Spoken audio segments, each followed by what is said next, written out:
Hello বন্ধুরা, আশা করি সকলেই ভালো আছেন। আমিও ভালো আছি। নান্দাইল ঈশ্বরগঞ্জ যে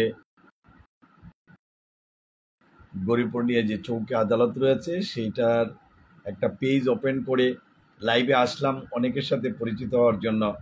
যারা নান্দাইলের বিভিন্ন বাসিন্দা রয়েছেন, ঈশ্বরগঞ্জ কোর্টে আসেন বা গরিপুর চৌকি আদালতে আসেন, অনেকের সাথে হয়তো পরিচয় আছে, অনেকের সাথে পরিচয় নাই, কিন্তু বিভিন্ন ইউনিয়ন লেভেলে রয়েছেন, অনেক দিন ধরে মামলা পরিচালনা করে আসছি।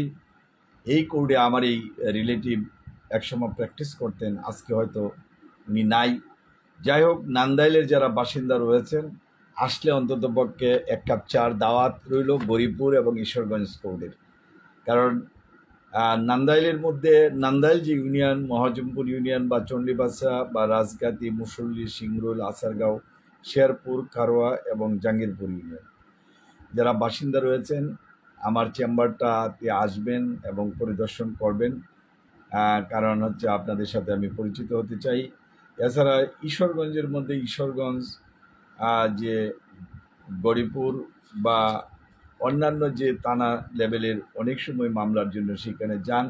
ঈশ্বরগঞ্জ ইউনিয়ন সোহাগী, সরিষা বা 18 বাড়ি, জাটিয়া, মাইজবাগ, মগডোলা, রাজীবপুর, তারপরে উসাকলা, তারন্দিয়া এবং বরহিদ। এছাড়া আপনার গৌরীপুরের মধ্যে ময়লাকান্দি, গৌরীপুর ইউনিয়ন, অচিন্তপুর, মাওয়া, সনহাটি, বুকাইনগর, রামগোপালপুর, ডৌয়াকলা এবং বাংনামারি এবং সিদলা ইউনিয়নের যারাই রয়েছেন আপনাদের সাথে পরিচিত হতে চাই, আমার সাথেও দেখা করবেন।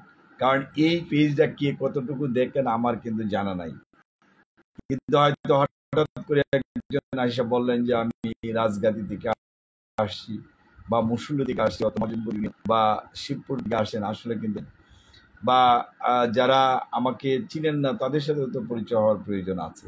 কিন্তু সময় সুযোগে যারা আসেন, মাসের পর মাস এই কোর্টে মামলা নিয়ে ঘোরাফেরা করেন, অনেক সময় হয়তো ময়মনসিংহ জেলা জজ আদালতে আসেন, সেখানেও আমার কিন্তু চেম্বার রয়েছে। আর ঈশ্বরগঞ্জ চৌকি আদালতে আমার চেম্বার ঈশ্বরগঞ্জ সমিতির নিচতলায়, ভিতরের রুমে। এটাকে 3 নম্বর রুম বলা চলে, যারা গেছে তারা কিন্তু জানেন। আর ঈশ্বরগঞ্জ চৌকি আদালতের আমি কিন্তু বিভিন্ন সময় ছবিও পোস্ট করেছি, হয়তো এত পরিচিত নাই, কিন্তু মামলার কিন্তু অভাব নাই। ঈশ্বরগঞ্জ চৌকি আদালতে আমি মনে করি প্রত্যেক উপজেলার প্রায় 3,500 বা 4,000 করে মামলা রয়েছে, 12,000-এর মতো মামলা রয়েছে, কম বেশি হতে পারে। যারা রেগুলারলি যান, অনেক মামলা আছে। আবার অনেকে আছেন যে সেখানে হয়তো মামলা হারছেন, তারা কিন্তু অনেক সময় আপিলের জন্য এখানে আসেন বা রিভিউর জন্য সিনিয়র উকিলদের সাথে যোগাযোগ করেন, তারাও কিন্তু আমাদের সাথে যোগাযোগ করতে পারেন।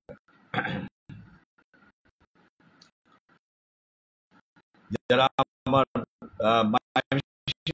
কোর্টের আদালত চেম্বার আর আসলে আমাদের অনেক উকিল সেই বোঝাপড়া যেটা ভালো লাগে এবং তাদের সাথে সাধারণত বসা হয়। আপনার আত্মীয় বা পরিচিত উকিলের কাজ না, আপনার কাজ হলো আপনার কাজটা কত ভালোভাবে যিনি সার্ভিস দিতে পারবেন, ওনাদের মাধ্যমে কিন্তু মামলা পরিচালনা করতে হবে। যাই হোক, যারা চিনেন না, জানেন না, আমরা বারবার বলে আসছি, পরিচিত হতে চাই। নান্দাইল ঈশ্বরগঞ্জ গরিপুরে যারা সাংবাদিক রয়েছেন বা মানবাধিকার কর্মী রয়েছেন, সমাজকর্মী রয়েছেন, আমাদের লয়ে যোগাযোগ করতে পারেন। এবং প্রত্যেক ইউনিয়নেই কিন্তু রয়েছে মজমপুর, নান্দাইল, চণ্ডীবাসা, গাঙ্গাইল, রাজগাতি, মুসল্লি, সিংরুল, আচারগাঁও, শেরপুর, কারোয়া এবং জাঙ্গিরপুর ইউনিয়নের ভিতরে যারা রয়েছেন, আমাদের সহযোগিতা নিতে পারেন। যারা সরকারি লিগাল এইডের সহযোগিতা নিতে চান, তারাও আমাদের লগে ফ্রি মামলা করার জন্য বা একেবারেই টাকা ছাড়া মামলার জন্য সরকারি যে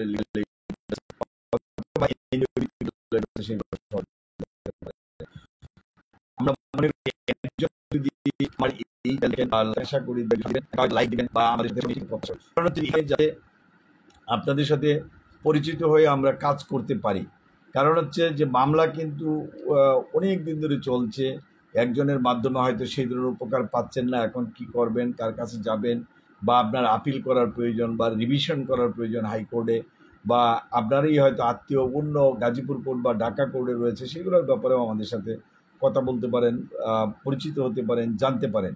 যাই হোক, এবং যারা স্টুডেন্ট রয়েছেন, যাদের গার্ডিয়ান নাই, তারা যদি ফ্রি মামলাটা করতে পারেন, অসুবিধা কেন?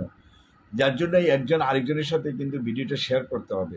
যারা ফ্রিতে মামলা করতে চান, অনেকেই খুঁজছেন, বা গরিব মানুষ তাদের মাধ্যমে যদি সেটা করতে চান, আমাদের সাথে যোগাযোগ করেন, আমরা চেষ্টা করব আপনাদের করার জন্য।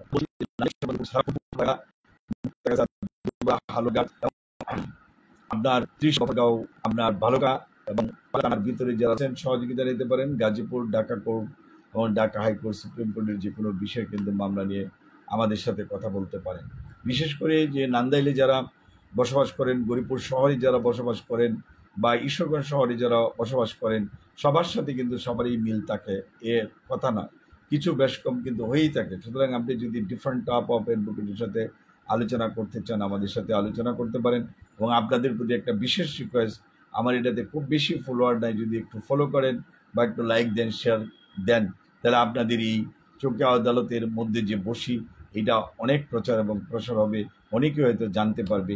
কারণ বিভিন্ন লেভেলে কিন্তু জানার মতো স্কোপ থাকলেও কিন্তু জানার খুব একটা সুযোগ নাই। যাই হোক, আজকের লাইভটি এখানে শেষ করব।